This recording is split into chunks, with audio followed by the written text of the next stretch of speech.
Hey everyone, and welcome. Today, we're digging into something really cool, the original blueprint for our modern economy. We're talking about classical economics. Let's just dive right in. And I want to start with a question that might sound a little crazy.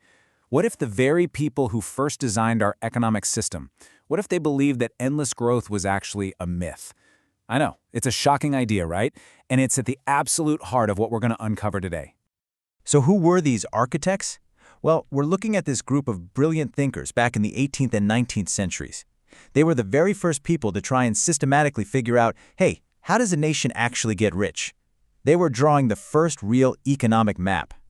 First up, you have the legendary Adam Smith. Then comes David Ricardo, and after him, John Stuart Mill. And you gotta remember, these weren't just guys in ivory towers. They were pioneers, living through these massive industrial and social changes, trying to write the rule book for a completely new world. So what was their big idea? What was their model? They basically saw the economy as this powerful engine. And, like any engine, it needed three absolutely crucial parts working together perfectly to push a nation towards prosperity. So here's the sequence. It all kicks off with the rule book, which they called laissez-faire. Then you need the fuel, that's capital accumulation, and finally, to get it all going, you need the spark, the profit motive. Let's break each of these down. First, that rulebook, laissez-faire. The core idea here was actually pretty simple. Just get out of the way. These thinkers were totally convinced that an economy with the least amount of government meddling would be the most efficient. It would let resources just flow naturally to where they're needed most, creating wealth almost on its own. Okay, next up, the fuel for this engine, capital accumulation. Now, this is super important. This isn't just about saving your money and stuffing it under a mattress. It's all about the active reinvestment of savings into things that make the economy more productive. We're talking new machines, better factories, modern infrastructure, all the stuff that expands what an economy can actually do. Without that constant reinvestment, the engine just sputters and dies. But let's be real, why would anybody bother to save and invest in the first place? What's in it for them? Well, that brings us to the spark, the profit motive. It's the simple, powerful expectation of making a return on your investment.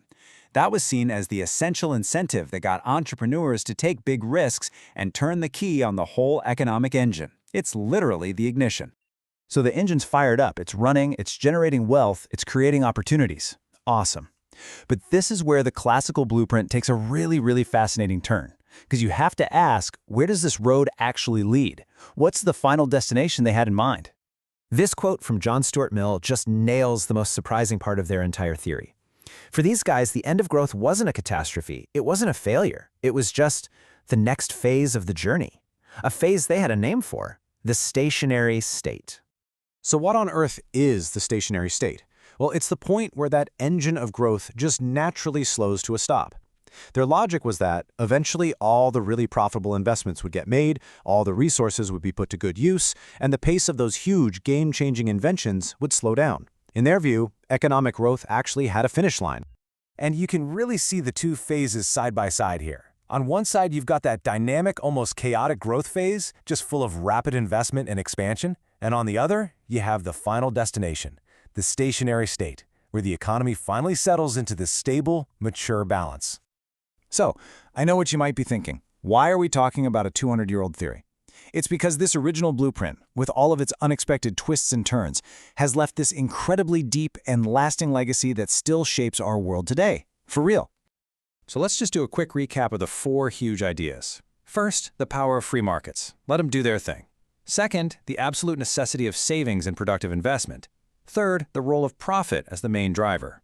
And fourth, that really surprising idea that all growth eventually stops in a so-called stationary state. And listen, these are not just some dusty old footnotes in a history book. The debates we're having right now about how much the government should regulate, about tax incentives for investment, or about the huge challenges of sustainable growth on a finite planet, all of these conversations have their roots right here in the ideas of the classical economists.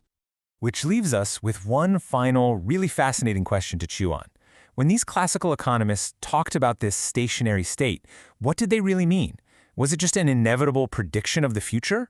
Was it a dire warning about hitting our limits?